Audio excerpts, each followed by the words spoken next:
Richard Vitale, my rank at the time when I left the USS America was Lieutenant JG.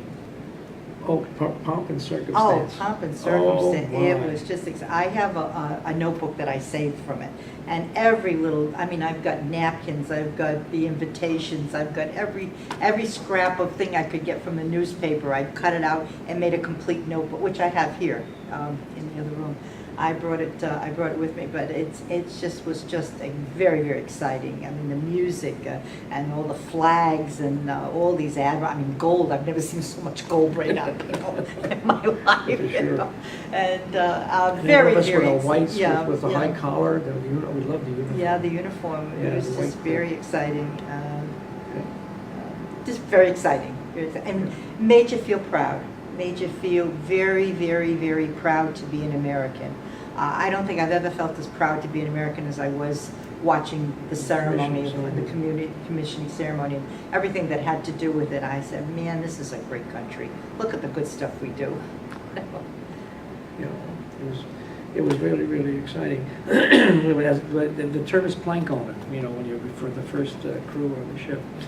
And I really believe, in fact, we were actually told that the crew was handpicked because of the name of the ship. Now, there's a thing called an LDO, it's a limited duty officer.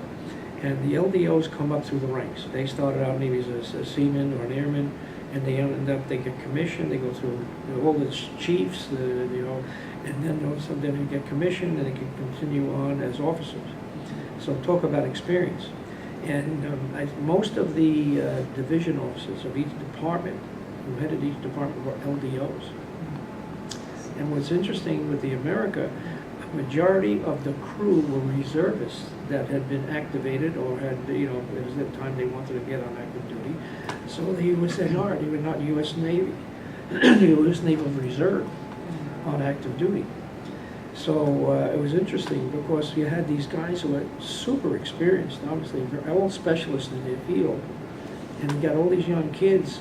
And like myself, I never went to boot camp. When I was enlisted, when I joined the Navy at Floyd Bennett Field, since I was a TAR, it was a training designation, and they taught me everything at Floyd Bennett Field. I never went to a big boot camp. And a lot of the guys never went to boot camp in the same situation. They went to a reserve unit in their town or city. They joined it, and then it was a weekend a month type thing. But prior to that, they were there for several weeks, and it was like a mini boot camp.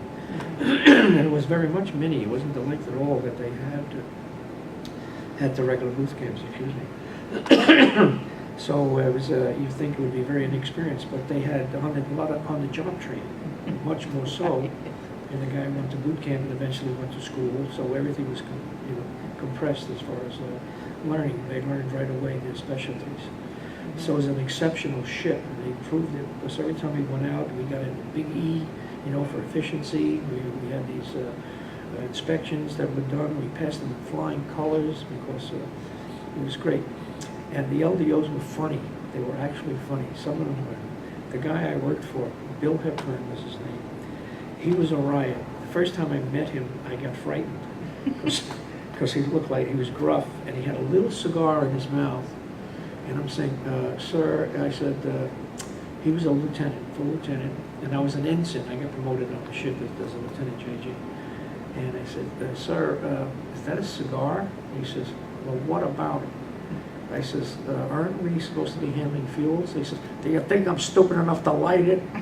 I never light this thing. I just like to chew on it, and if I don't chew on it, I'll chew on you. Now, what's the next question, son?